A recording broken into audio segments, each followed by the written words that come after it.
And we're back with Chuck Bechtel, previous draft pick to the San Diego Padres. And we left, and Chuck was talking about his experiences in minor league ball. And I was hoping that he could continue with what he was discussing. But I'd like to go into the area of how difficult is it to move up the food chain in the minors to the majors, and what adjustment did you have to make, or couldn't you make, or can you give us some insight into what that experience was all about?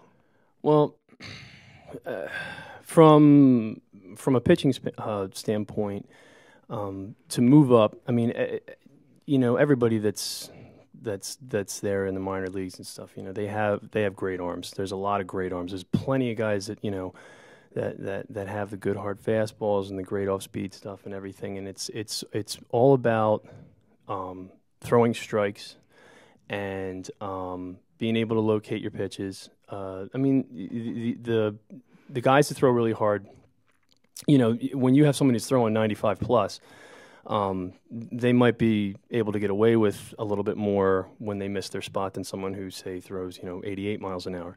And they taught us when we were younger, it was that if you can't pitch down in the zone on a consistent basis and locate at least two other pitches for strikes, you're gonna have a hard time advancing. That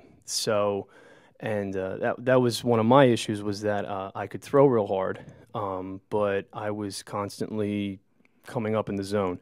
And it doesn't matter how hard you throw, when you are pitching high and up in the strike zone, they're gonna catch up to it.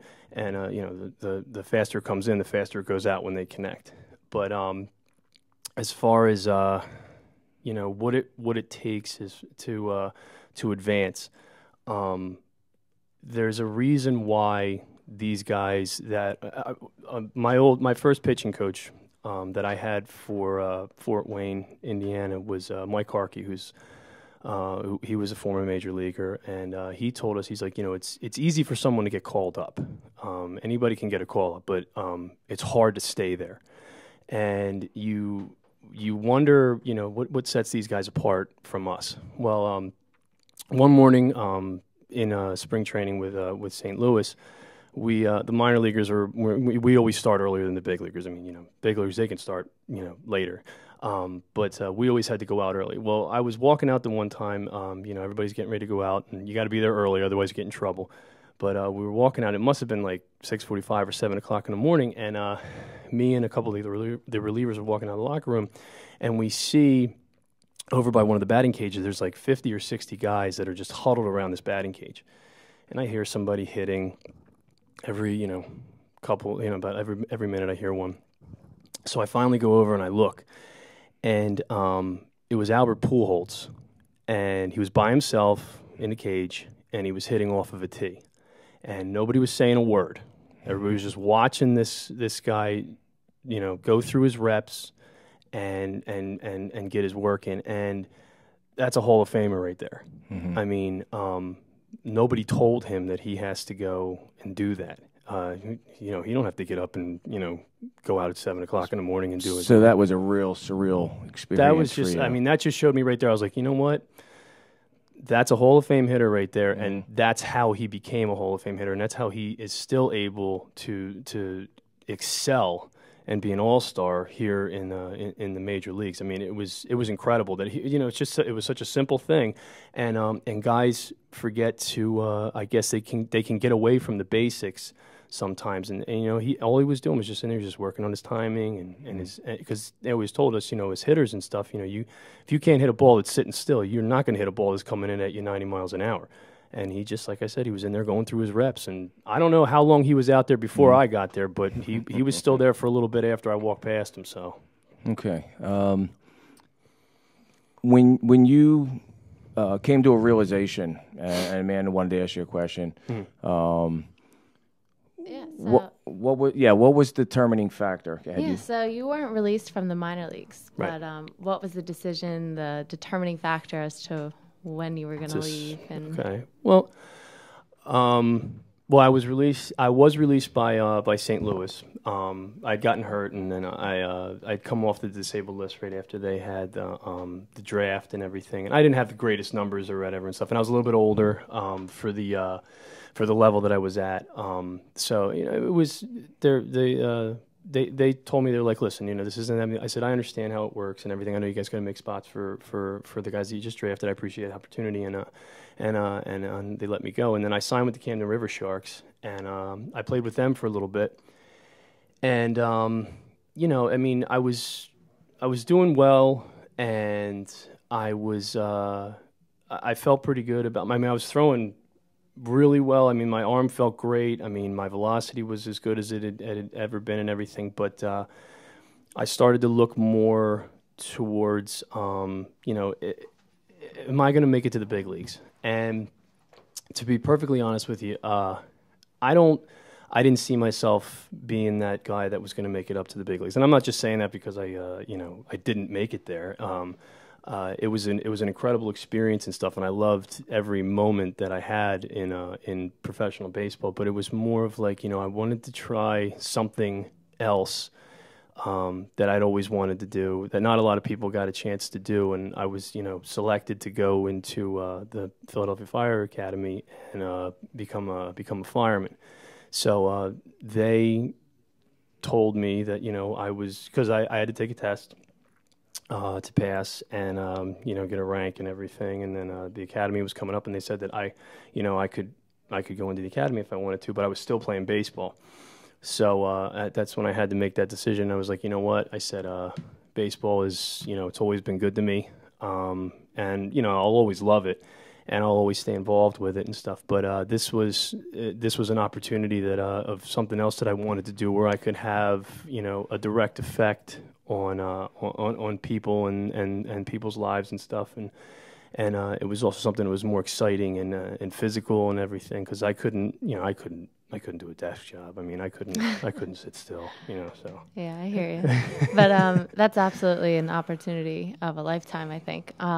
So what advice would you give as a professional baseball player to other, to high school kids, youth baseball players that are wanting to go into the major leagues, the minors? Okay. And well, I mean, it's tough. I mean, minor league baseball is it's a very long season. It's a lot of travel. There's no pay really.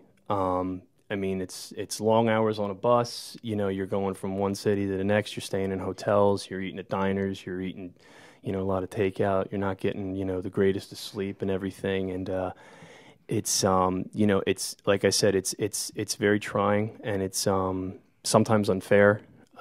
You could be a guy who is doing really well, and somebody else who's not doing as well as you are gets moved up. There's a lot of politics that are involved, I think.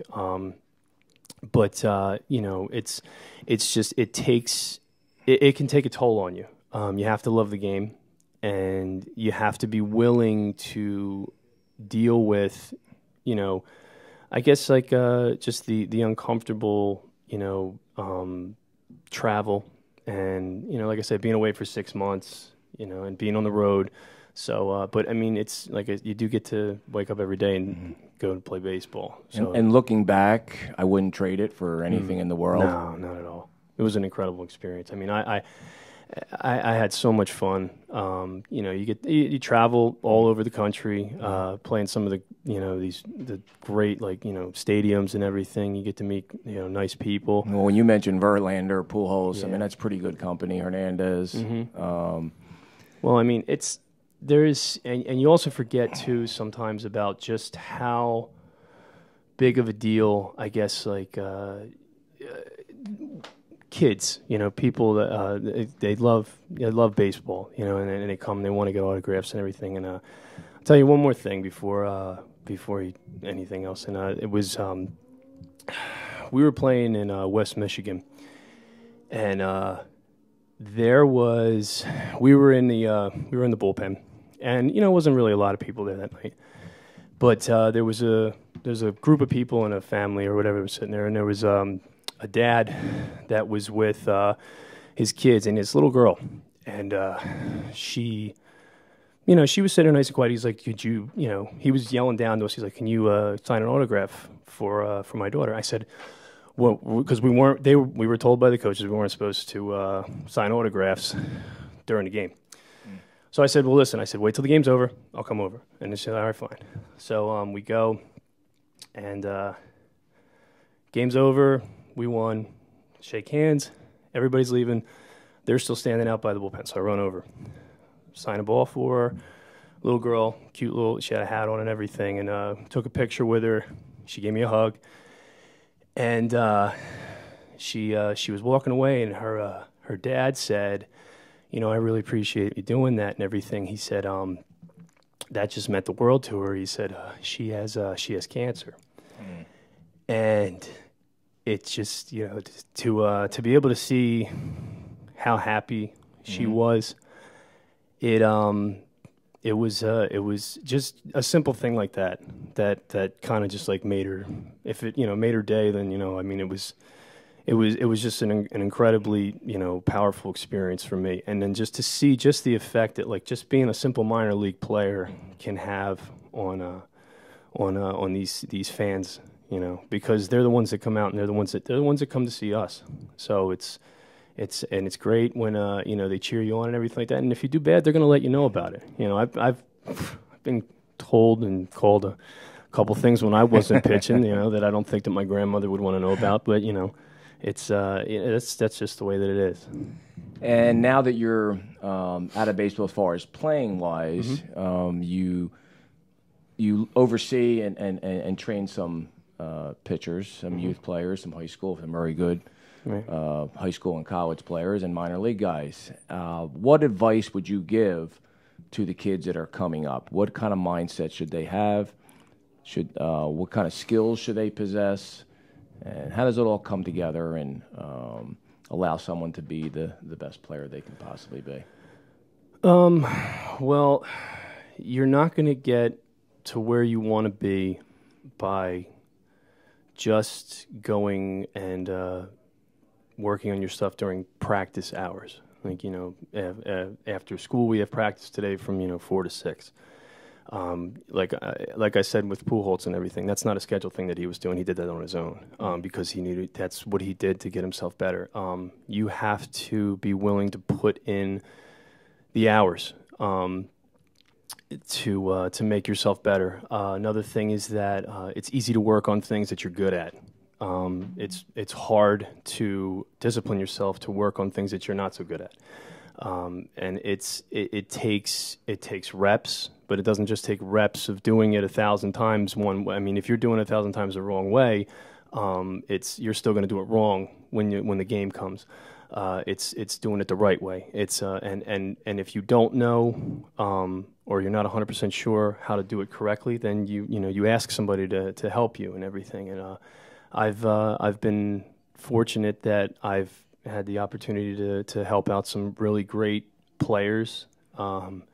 To say that I might have been a part of their advancement is, it's a humbling experience to see how, when these guys say thank you and everything, and to themselves do really well, and whether it be that they get a college scholarship or they play professionally or whatever. I mean, but it takes hard work.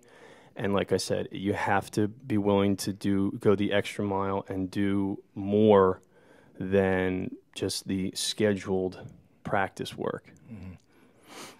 Well, baseball's a difficult game. It's a grind. It's not so much intensity at every moment of the game, but it's a long stretch through a season. And I'm sure you see players coming in and they're physically drained. I mean, is that the hardness of baseball? Yeah, I mean, it's a marathon. I mean, it's a long season. I mean, it's 160 games or whatever that you're playing. You're playing every single day. You have maybe one day off, every few weeks. But like I said, it's a grind, and it's not just getting enough sleep and stuff and eating well. I mean, you have to keep your body conditioned and strong, and you have to be able to do that during the season. In the off season is when we rebuild and we get stronger, we get faster, we work on things that we need to address for the upcoming season. I mean, that's what fall ball's for.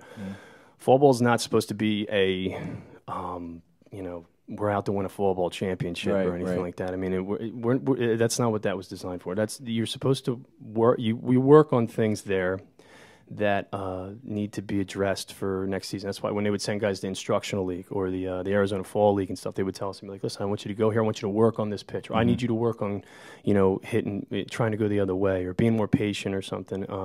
So in the off season, the off season leading up to the spring, that's when we address those things. And you need to get stronger, so you need to get in the weight room a little bit more. You need to get faster and everything. So that's where we. That's like I said, and that's where I've had an opportunity to work with guys to help them get ready for their upcoming season. And it's great when you see them doing as well as they have. Okay, great, Chuck. Thank you so much for coming in. My good friend Chuck Bechtel, with my co-host Amanda Preciado, and we will be right back in 2 minutes.